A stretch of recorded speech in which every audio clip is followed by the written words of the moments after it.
Praise the Lord. प्रभु आप सबको बहुत आशीष दे। आज के सुंदर समय और सुंदर अवसर के लिए मैं परमेश्वर को धन्यवाद करता हूं कि प्रभु ने जो आपके मेरे जीवन में दिया है। आज हम थोड़ी देर परमेश्वर के वचन से बात करेंगे और मेरा आज का सब्जेक्ट है पवित्र आत्मा के फल, पवित्र आत्मा में जीवन जीना। तो थोड़ा आप और हम इस बात को सोच के देखें कि आखिर क्या है पवित्र आत्मा के फल, या ये सोचे अपने जीवन के अंदर क्या मैंने पवित्र आत्मा पाया है या नहीं पाया है। प्रभु यीशु मसीह ने कहा, परमेश्वर के वचन में इस प्रकार से लिखा है कि अंत के दिनों में मैं अपना आत्मा सब मनुष्य को प्रोड़े लूँगा। तुम्हारे बेटा बेटियां भविष्यवाणी करेंगे, जवान दर्शन देखेंगे, पुराने सपने देखेंगे। पवित्र आत्मा पेंतीकोस्त के दिन अब उनके चेलों पर, उनके लोगों पर, परमेश्वर के लोगों के ऊपर उड़ेल दिया गया। उन्होंने अन्य अन्य भाषा में बातें की। जितने भी लोग पेंतीकोस्त के पर्व में यरूशलेम में आए हुए थे, उन सब ने उन शब्दों को सुना। लोगों ने उनसे कहा तुम नशे में हो, बट पतरस ने कहा कि जैसा आप समझ रहे हैं वैसा ये लोग नशे में नहीं हैं। जिसकी प्रतिज्ञा योएल भविष्यवक्ता के द्वारा परमेश्वर ने की थी, उसको उस परमेश्वर ने पूरा किया है। आज वो पवित्र आत्मा मेरे और आपके ऊपर भी उड़ेला जा सकता है। मैं और आप भी उस पवित्र आत्मा को पा सकते हैं। लेकिन कई बार ऐसा सोचते हैं हम कि मुझ में पवित्र आत्मा है या मैंने पवित्र आत्मा पाया है।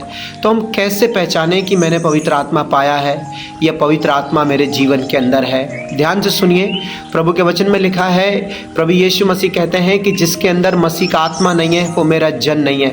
निकोदेमुस से प्रभु यीशु मसीह ने कहा कि जब तक कोई जल और आत्मा से ना जन्मे वो परमेश्वर के राज्य में प्रवेश नहीं कर सकता। पवित्र आत्मा में जीवन जीना, पवित्र आत्मा मेरे और आपके जीवन में है, वो मेरे और आपके जीवन में दिखाई दे। इस बात के लिए अपने आप को ऐसे पहचान सकते हैं क्योंकि वचन में लिखा है कि आत्मा के फल हैं। यदि एक व्यक्ति ये कहता है कि पवित्र आत्मा मेरे जीवन में है और वो परमेश्वर की आज्ञाकारिता में जीवन नहीं जीता है, यदि वो ये कहता है कि मैंने पवित्र आत्मा को पाया है और वो वचन को अपनी लाइफ में उतना महत्व नहीं देता है, तो वो पवित्र आत्मा पाया हुआ व्यक्ति नहीं हो सकता। क्योंकि पवित्र आत्मा पाए हुए व्यक्ति के अंदर चिन्ह होंगे और वो चिन्ह ये है कि पवित्र आत्मा के फलों को दिखाई देना। एक व्यक्ति जो पवित्र आत्मा को पाता है वो सबसे पहले अपने जीवन के अंदर नम्रता लेकर आता है। क्योंकि जब पवित्र आत्मा उसके जीवन के अंदर आता है, जब परमेश्वर का आत्मा उसके जीवन के अंदर आता है, तब उस व्यक्ति के अंदर लचाव आता है या फिर झुकाव आता है। अहंकार उसके जीवन से दूर हो जाता है क्योंकि परमेश्वर की आंखों में या पवित्र आत्मा हमें अहंकार करना नहीं सिखाता है। जब पवित्र आत्मा मेरे और आपके जीवन के अंदर आएगा तब अहंकार का आत्मा अर्थात घमंड का आत्मा मेरे जीवन से चला जाएगा।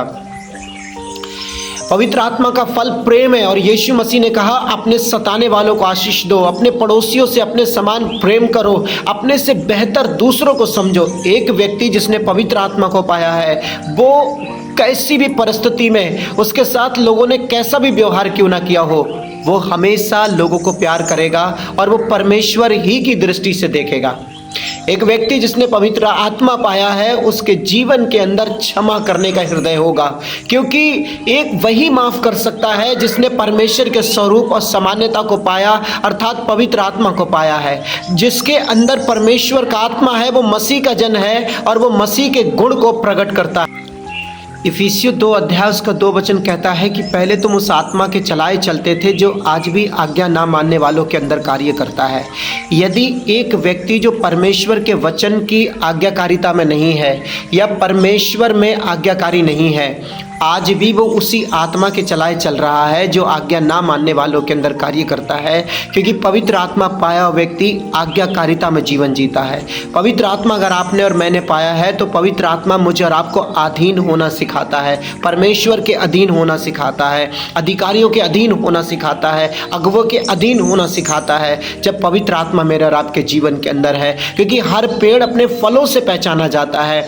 यदि मैंने पवित्र आत्मा को पाया है, तो मुझे अपने शब्दों से बताने की ज़रूरत नहीं है कि मैंने पवित्र आत्मा को पाया है। मेरे कार्य, मेरे अंदर जो फल है पवित्र आत्मा के, उनके द्वारा ये पता चलेगा कि मैंने परमेश्वर का आत्मा पाया है। मेरे काम, मेरी बातें, मेरी ज़िंदगी बता देगी कि मेरे अंदर कौन सा आत्मा है। आज्ञा ना मानने वाला आत्मा है, संसार का आत्मा है, या परमेश्वर का आत्मा है। यदि परमेश्वर का आत्मा है तो मैं उसके गुण को प्रकट करूँगा। मैं हर एक हालात में अपने आप को परमेश्वर के सामने खड़ा रखूँगा।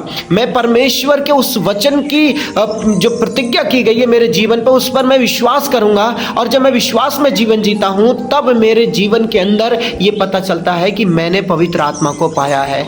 यदि आपने अपने जीवन में पवित्र आत्मा को पाया है तो अपने अंदर उसके फलों को देखिए, उन गुणों को देखिए जो पवित्र आत्मा के गुण हैं और पवित्र आत्मा के जो फल हैं। यदि हमने माफ नहीं करते हैं, यदि हम क्रोधित हो जाते हैं, यदि क्षमा करने का हृदय हमारे अंदर नहीं है, यदि हम अपने समान दूसरों से प्रेम नहीं कर पा रहे हैं, यदि हमने अपने से बेहतर हम लोगों को नहीं समझ पा रहे हैं, यदि वचन की आज्ञाकारिता और अधीनता में हम जीवन नहीं जीते हैं, हमने परमेश्वर का आत्मा का स्वाद अभी नहीं चखा है। परमेश्वर का आत्मा का स्वाद जब आप चख लेंगे तो पवित्र आत्मा का चिन्ह है कि वो आपको अधीन होना सिखाएगा। उसके फल हम मेरे और आपके जीवन में दिखाई देंगे। तो यदि ये चीज़ मेरे और आपके अंदर नहीं है, यदि पवित्र आत्मा मेरे और आपके अंदर नहीं है, तो मैं और आप परमेश्वर के राज्य में प्रवेश नहीं कर पाएंगे। मैं और आप कदापि प्रभु यीशु मसीह को देख नहीं पाएंगे। मेरे और आपके जीवन से परमेश्वर को महिमा नहीं मिलेगी। जब मैं और आप मर गए, मेरे अंदर मैं नहीं परंतु प्रभु यीशु मसीह जीवित है। प्रभु आप सबको साफ वचन के द्वारा आशीष दे।